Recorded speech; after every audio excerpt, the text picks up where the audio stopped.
hesitant. Maybe I'll throw in some of the questions.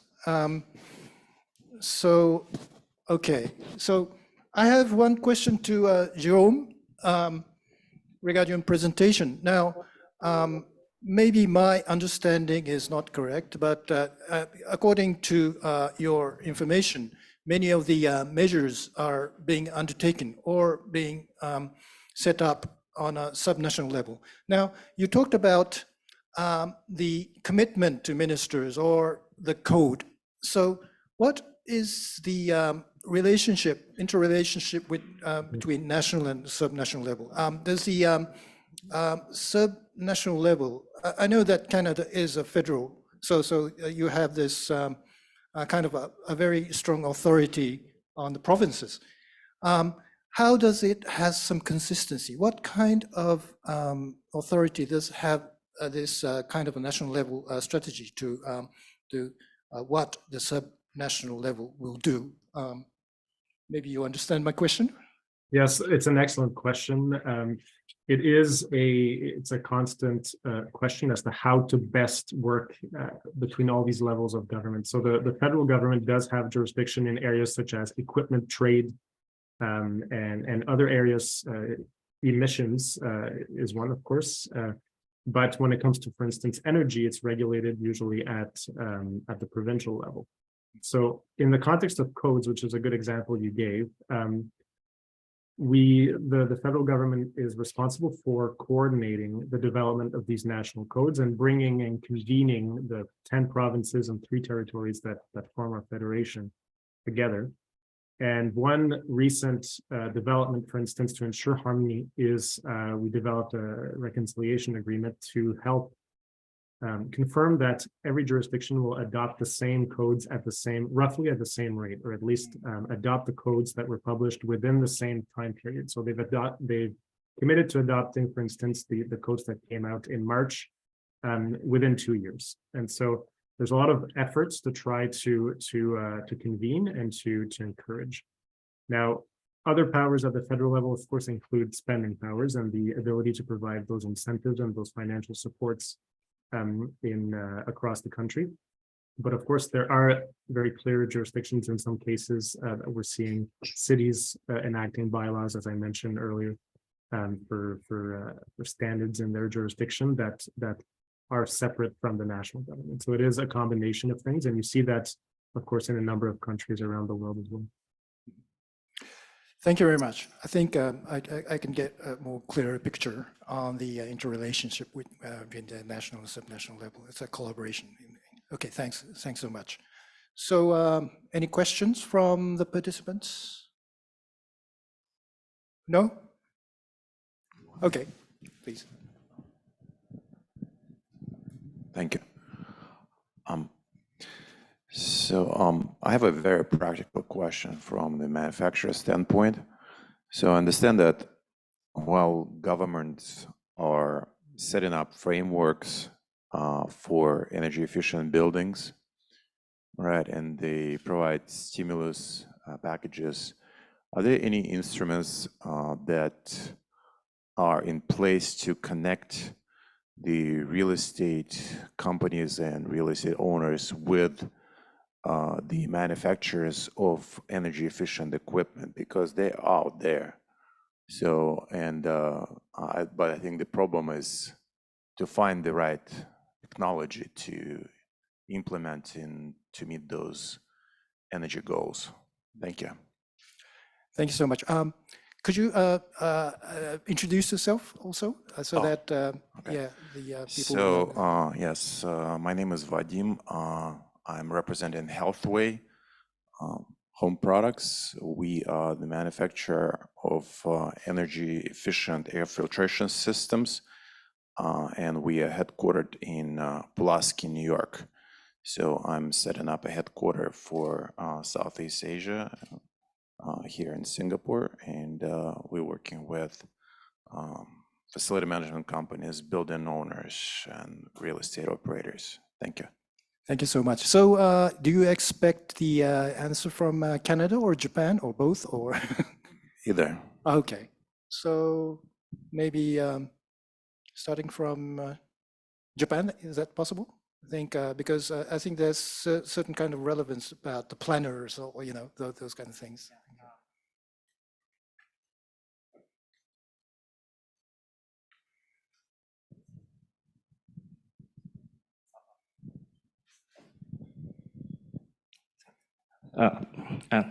Thank you for your question. And regarding the relation or the networking between the owner who wants to achieve the net zero and the businesses who had the technology to achieve towards the net zero building.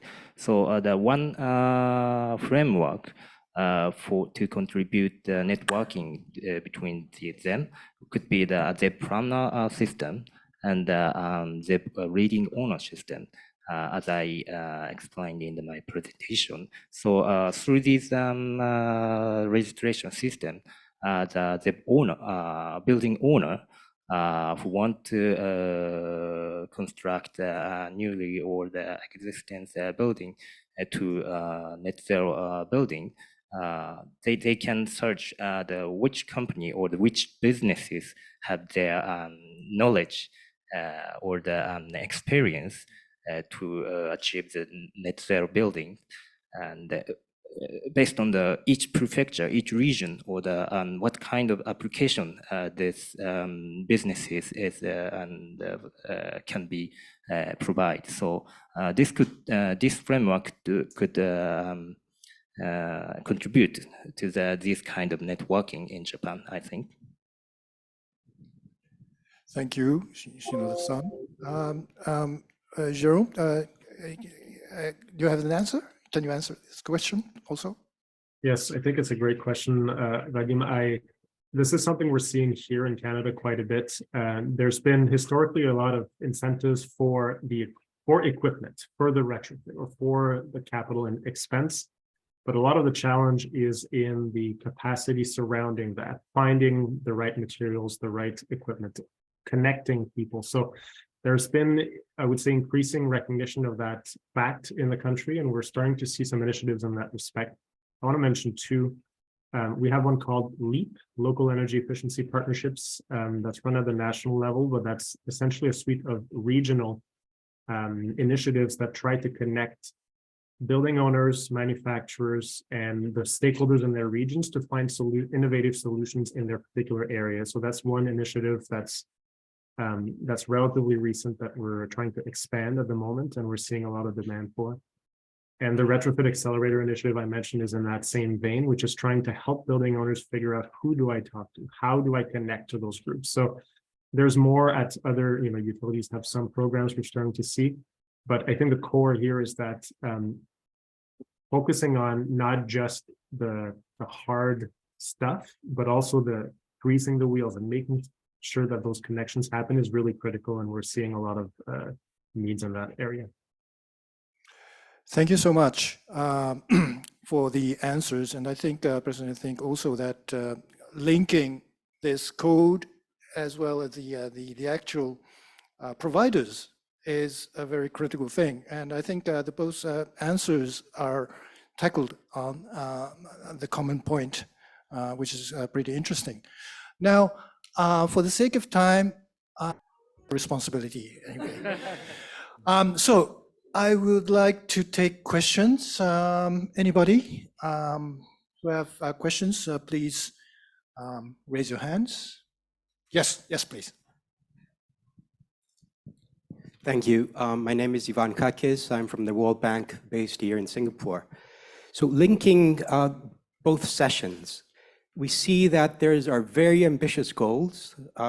Many of the countries, as we saw in ASEAN, have 2050 targets. They have intermediate targets to 2030, and 2030 is right around the corner.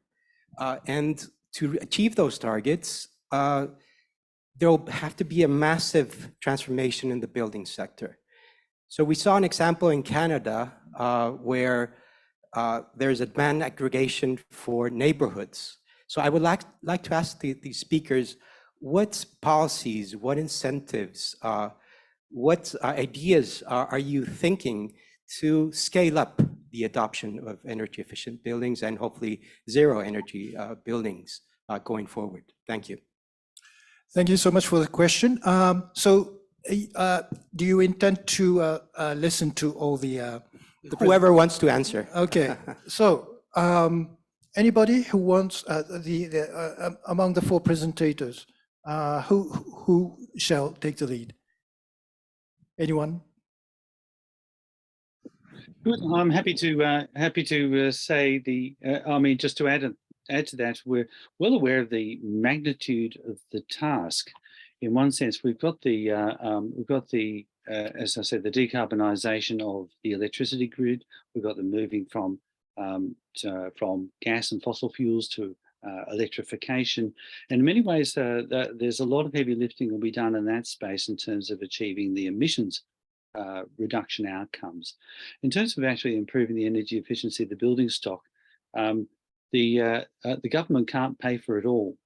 So certainly the government can engage in subsidies, incentives and grants in order to encourage people. We can also set up a regulatory environment and ensure that the market incentives are correct so as to encourage building owners over the coming decades to improve the building stock as you know, in the way that I'd outlined some of the Australian policies. So that's really where we're trying to look for the appropriate levers and incentives. Anyway, I'll leave it there. Thank you so much, Stanford. So any, okay. Yeah, thank you Nuki-san. very much for the question. I think it's indeed very, very good questions. Very ambitious. Yeah, you're right. We don't have much choice. In order to really reducing the emission, in order to make our region more competitive, we have to have a very optimistic target. That's the first bottom line. And how to do that? That's a very good question. Building codes in the building sectors, most of the countries, I think more than 60% of the countries already implement the building codes, and mostly mandatory for certain building types. Another one is the voluntarily based on the certification and the building for buildings, which is approximately 80% of the countries' numbers. I'm talking about 8 out of 10 countries is already implement those. And also, if we talk about the appliances, I think one of the important things in the building sectors is try to looking at the appliances. As I mentioned, 85% approximately is the operational phase, end use consume on that stage. So the appliances, and in these matters, appliances related to cooling. Southeast Asia is, we don't have any heaters. We don't heating up our buildings, so coolings. And 10 member states already tried to implement the minimum energy performance standard or MAPS, mostly on the air conditioning appliances. Another one is the labeling and appliances itself. Before was the labeling for the buildings, now it's the labeling for the appliances. Approximately around 90%, 9 of 10 countries implement those. And those are part of the stage that currently we are doing on achieving the 25% energy efficiency reduction of the energy consumption based on 2005 level in 2035. Thank you. Thank you so much, Nuki-san. Anyone else? Or yes, I'm not trying to force all the speakers to answer, but if there's no one else, I'll get back to yes, those are the answers. But do you have any additional? No. Yeah. So I don't want to monopolize the conversation, but we have all these policies. We have the building codes. We have the maps, the standards. Actually, the key of my question was, how do we accelerate? We saw, for example, in Japan that there's a huge number of buildings, but the number that is actually within where we want to be is still very small. And Japan is the leader for many actions that you're taking. So I don't know, new business models to aggregate demand, to reduce transaction costs, That was the crux of my question. Okay. But please Okay, continue. thank you. Thank you so much. So in that case, maybe I'll invite Japan to, I think the point of question is now, what is your further ideas now you are implementing, and every year you are trying to strengthen the policies, but what kind of policy strengthening, in which direction, if you can answer? Okay, thank you very much for your question. And as many presenters mentioned, so it is important to the policy package is important. It means the regulation and the information and the incentive. And I also want to mention, emphasize the importance of the interaction or the synergy between each instrument. It means I explained in my presentation. So there is we aim to get interaction between the information instrument and the incentive instrument. So through this interaction, I think we can get good circulation to achieve the to promote this effort. So yeah, and what more important is, of course, to raise awareness of this package. So through this, let's say, workshop or this opportunity, we'd like to publicize and explain our policy or our policy package. So that what I'm thinking. Yeah. Thank you very much. That's a good point, I think. So any other questions? I personally have one question to Stanford. Yes, you've talked about this code, and it's going to be strengthened on a yearly basis or some terms. And this is a question that maybe I wanted to ask, which was questioned on the intermediate Q&A session an hour ago. But the code itself, the question is, okay, you have the code. Then there's some kind of energy efficiency requirements incorporated in the code. Now, the owner itself knows about the code, but he doesn't want, how to realize it. I mean, the means. So you need a kind of an experts, planners. So in that sense, this Australia have some measures in order to, to have measures so that the owners, when they, for example, want to reform the existing buildings in order to, to strengthen the energy efficiency, to link with an appropriate experts, so that they can diagnose, analyze, and make a recommendation that you have to, according to on the basis of the code, you have to improve in this way and integrate this equipment, et cetera, et cetera. So do you have some policies which you're backing up those kind of service providers? Yes, yeah, it's a question of sort of yes and no. Yes, in terms of for a new building, you have early on in the process, you get approval for the development, you model the energy efficiency to ensure that it meets the standards of the code. It's then constructed, and once it's operational, there's usually no requirement to actually go back and see whether it really is like that. We've done some international studies to look at that, the performance gap, and it's commonly in the range of 20 to 50%, actually worse performing than what you modeled. We've got a voluntary strategy for overcoming that in Australia. It's called a commitment agreement. Neighbours run it. Effectively, you often have a problem where the developer, the builder, and the subcontractors and the ultimate owner they're all separate interests, and you can get quite lost as to who's responsible. in many areas of construction. The commitment agreement actually is basically a contractual agreement between the builder, the developer, and the subsequent owner to deliver in this case, so many stars on a neighbour's rating. And then within a year, they actually have to deliver that, or there's a penalty under the contract. And that seems to focus the minds in terms of getting the right experts in. It's really only our biggest companies who are really keen on having a green outcome who are using that.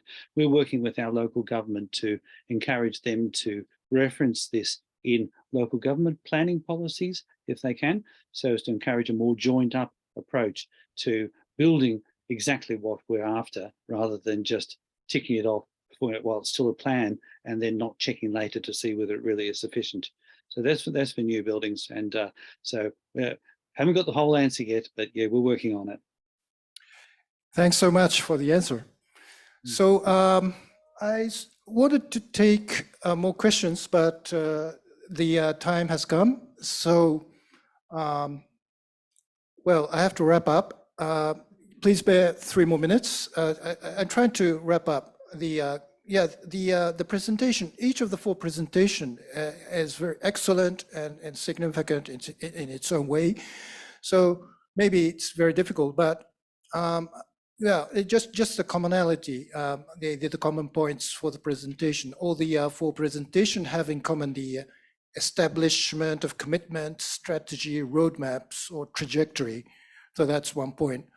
And also there are commonalities regarding the use of regulatory framework in promoting the zero emission building, the codes, standard setting, disclosure of energy efficiency.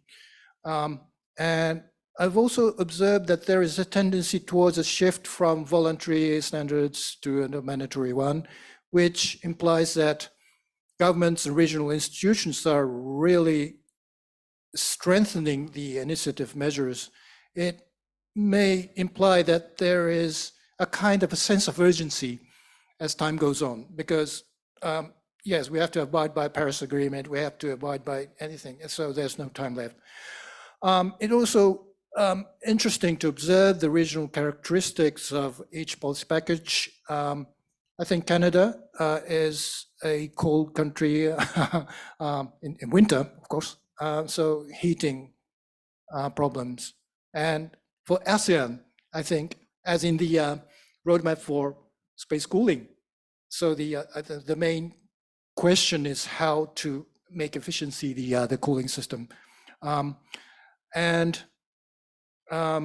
Yes, I think this is, yes, and also the importance of promoting service providers that I may make questions. I think that's part of the important package in order to not just regulations, codes, but who actually provides an adequate recommendations to especially to SMEs. I think that's pretty important. I think there's pretty more features that I miss. So this is just part of my wrapping up. But anyway, I would like to conclude session 1. I'm sorry for the delay, and thank you very much for all the 4 presentators. And please give a big applause to the 4 presentators. Thank you very much.